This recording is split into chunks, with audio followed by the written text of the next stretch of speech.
بسم الله الرحمن الرحيم. اهلا بيكم في حلقه جديده من برنامج 5 تاكتكس، وعوده للتحليل والتاكتكس مره تانية. وان شاء الله باذن الله الفتره الجايه نتكلم كتير في الكوره ونرجع تاني لكل شيء كنا بنعمله. كل سنه وانتم طيبين، ويلا بينا نبدا حلقه النهارده.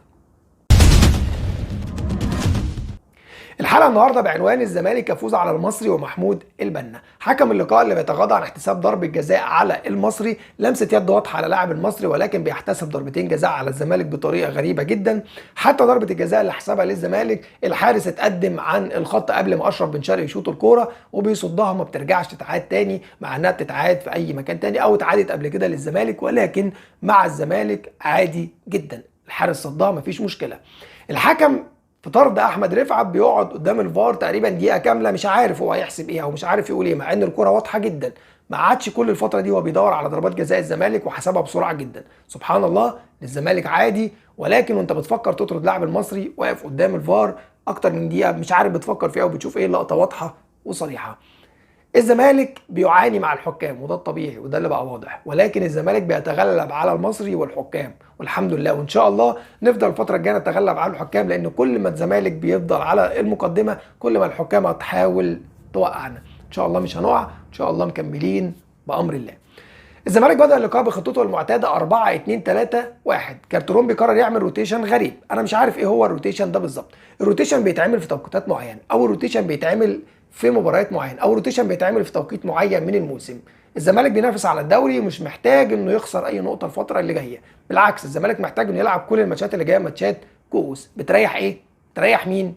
لا بننافس في افريقيا، ولا عندنا سوبر افريقي، ولا عندنا سوبر مصري، ولا عندنا اي حاجه ننافس عليها غير دوري وكاس. ايه سبب الروتيشن؟ ما اعرفش. روتيشن بيقرر انه يطلع عبد الشافي اللي كان مصاب الفتره اللي فاتت كلها ولسه راجع، ما بقالوش ماتشين لعبهم مع بعض. يعني معنى كده ان عبد الشافي مش محتاج انه يريح، ولكن ريحه. قررنا نريح حازم امام.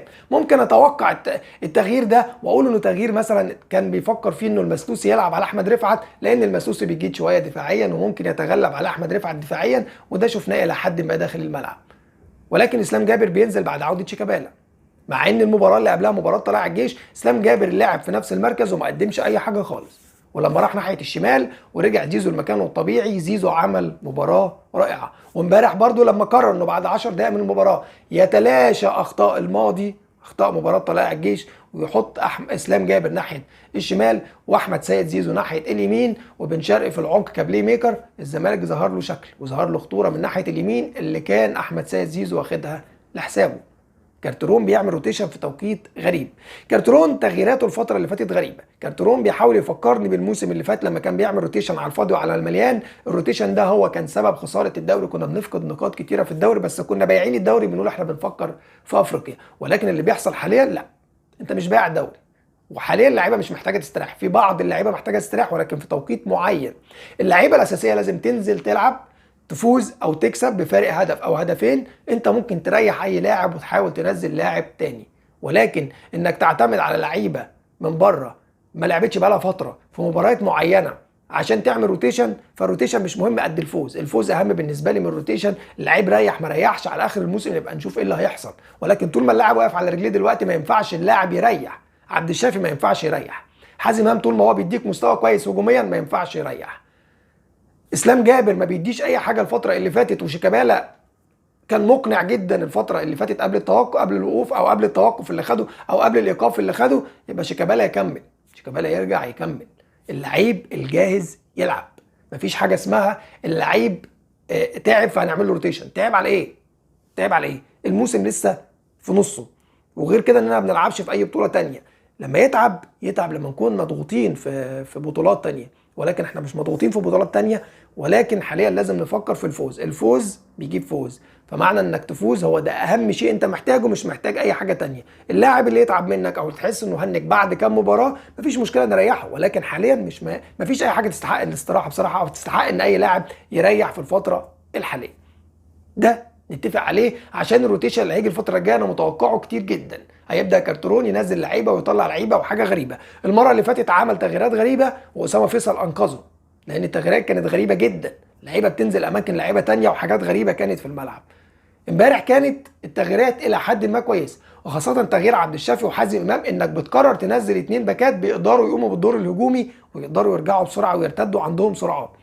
ده كويس، ده كان كويس عشان ما نظلمش كارتيرون. ولكن انك تعمل روتيشن من اول مباراه اعتقد ان ملوش لازمه، لان اللعيبه ما لحقتش تتعب في الموسم عشان تعمل روتيشن. الزمالك قرر انه يحاول يحجم عنتر ويحاول يحجم احمد رفعت بن مسلوسي ناحيه اليمين وابو الفتوح ناحيه الشمال. مش هنقول ان هم ما عملوش مباراه كويسه، ولكن خطورتهم هجوميا ما كانتش بالشكل المطلوب او بالشكل اللي كان الزمالك محتاجه. الزمالك بيتعادل مع المصري بعد ما المصري بيسجل هدف مبكر، بعد كده المصري بيسجل الثاني، الزمالك بيسجل الثاني، المصري بيتعادل، الزمالك بيفوز بالهدف الثالث. نجوم المباراه محمد عواد تصدي ضربتين جزاء، ولازم نقول شابوه لعواد. على قد ما في بعض الحاجات لسه ما كملتش في عواد، او على قد ما في بعض الحاجات لسه مش حاسينها من عواد كحارس مرمى، ولكن طول ما هو بيتطور في مستواه وهو بيعمل حاجه صح لازم نقول له شابوه عشان يستمر في مستواه ويزيد اكتر واكتر، وده اللي احنا بنتمناه الفتره اللي جايه. احمد سيد زيزو مستواه بيزيد من بعد ما عملت تحليل لاحمد سيد زيزو، نقاط قوته وضعفه وازاي هو بدا يعتمد على نقاط ضعف كتيره جدا جدا جدا، وبدا ياخد من سيء لاسوأ. وبعد كده بدا تاني ينطلق احمد سيد زيزو لما بدا يركز في نقاط قوته اللي بدا يلعب عليها تاني، يلعب على الخط. احمد سيد زيزو لما بيلعب وكان بياخد الكره ويضم للعمق كان كل الخطوره بتنتهي، ولكن لما قرر احمد زيزو تاني يرجع ويلعب على الخط ويعمل عرضيات احمد زيزو من احسن العرضيات اللي بتتعمل في الدوري المصري، فما ينفعش لاعب يكون عنده الامكانيه دي ويضيعها. احمد سيد زيزو بيرجع بيعود بيحاول يأدي اللي عليه.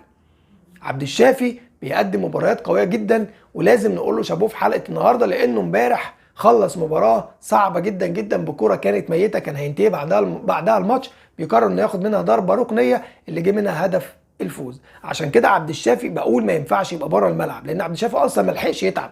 عبد الشافي كان مريح باقي الموسم كله للاصابه. عبد الشافي من اهم اللاعبين اللي موجودين في مصر في الباك الشمال، ما ينفعش يستريح لحد، حتى لو بالفتوح في عزه، حتى لو بالفتوح شباب ويقدر يجري. عبد الشافي بيقدر يعرف مركزه فين ويقف فين ويتمركز فين ويجري ويعمل سرعات ويعمل كل حاجه. عبد الشافي لعيب كبير، عبد الشافي لازم يكون موجود. اشرف بن شرقي برغم انه بيقدم مستوى وحش في بعض المباريات، ولكن يظل اشرف بن شرقي حل كبير جدا من حلول نادي الزمالك، والارقام انا عرضتها على صفحتي، الارقام كلها بتدل ان اشرف بن شرقي هو نمبر 1 في نادي الزمالك، وهو اللي بيقدر يعمل كل الخطوره الهجوميه لنادي الزمالك. مع عوده اوباما انا اعتقد الامور هتتظبط شويه، لان مركز البلاي ميكر صعب جدا ومفضي مساحه كبيره جدا في نص الملعب، واوباما اعتقد انه هيرجع الماتش الجاي لان طارق حامد هيغيب، ولازم يكون في حل لوجود طارق حامد. اعتقد ان اسلام جابر اقرب واوفر. اسلام جابر لعيب جراي يقدر يجري ويعمل سبرنتات ويقدر يلعب في مركز 8 او مركز 6 ويقدر يسد في ده وعمله قبل كده، ولكن ما تحطوش على الاطراف. اسلام جابر ما بيعملش العرضيه الصح، اسلام جابر ما عندوش رؤيه كويسه، اسلام جابر عنده بعض الاخطاء، لو لعب كوينج بيضيع كل مجهود الفرقه.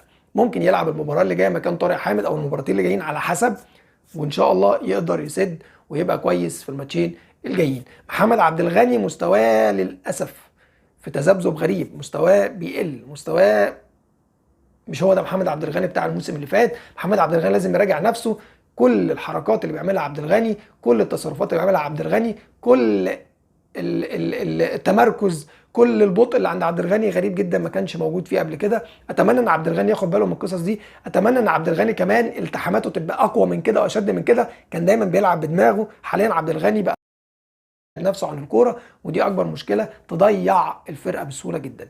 اتمنى ان يكون في تعديل لبعض اخطاء اللعيبه، لان هو ده المهم الفتره اللي جايه. المباريات اللي جايه كلها كؤوس باذن الله، باذن الله الزمالك قادر يكمل بنفس المستوى، قادر كل مباراه يلعبها يكسب 3 نقاط، وقادر يضغط على المنافس الفتره اللي جايه باذن الله. باذن الله الزمالك بطل الدوري. نشوفكم على خير في حلقه جديده من برنامج 5 تاكتكس.